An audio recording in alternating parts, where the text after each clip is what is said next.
Quelques mois avant que la Deuxième Guerre mondiale commence, la communauté juive d'Angleterre a réussi à sauver et faire sortir des centaines d'enfants de toute l'Europe en Angleterre. Le Rav Avramsky s'est chargé de prendre ces enfants et de les mettre dans des familles d'accueil. Puisque ces enfants c'était des enfants pratiquants, il les a ramenés dans des familles pratiquantes où ils pourront continuer à faire Torah Mitzvot. Mais avec le temps, ils ont vu qu'il n'y a pas assez de familles pratiquantes qui peuvent accueillir ces enfants, ils n'avaient pas assez les moyens.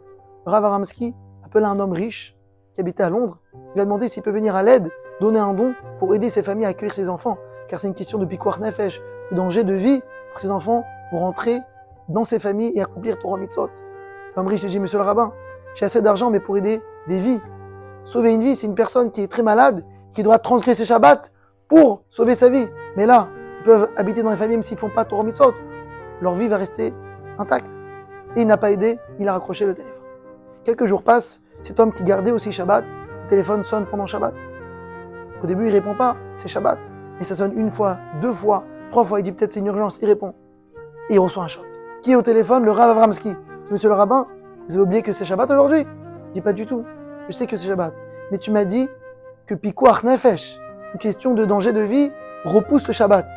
Que ces enfants vont être accueillis dans des familles pratiquant de Torah Mitzvot, c'est une question de pikuach nefesh, de danger de vie, qui ne vont pas aller dans des autres endroits où on va les faire oublier que Hashem Echad, de la divinité de Torah Mitzvot.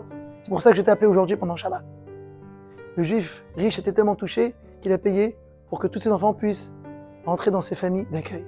Dans la paracha de la semaine, Pharaon veut anéantir le peuple juif. Qu'est-ce qu'il va faire? Il va prendre les bébés de tout le peuple juif, et les jeter dans l'eau, comme ça finir avec eux. Pourquoi les jeter dans l'eau? Il y a toutes sortes de façons de faire. Pourquoi dans l'eau?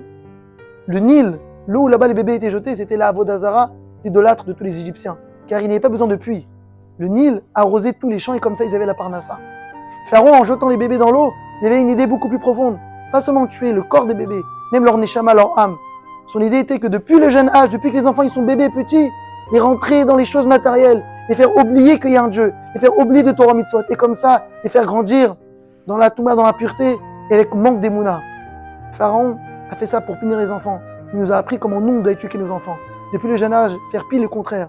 Au lieu de les mettre dans la Vodazara, dans les bêtises, les faire rentrer dans Torah, les faire plonger dans la Torah. Depuis le jeune âge, donner la bonne éducation, les bonnes bases.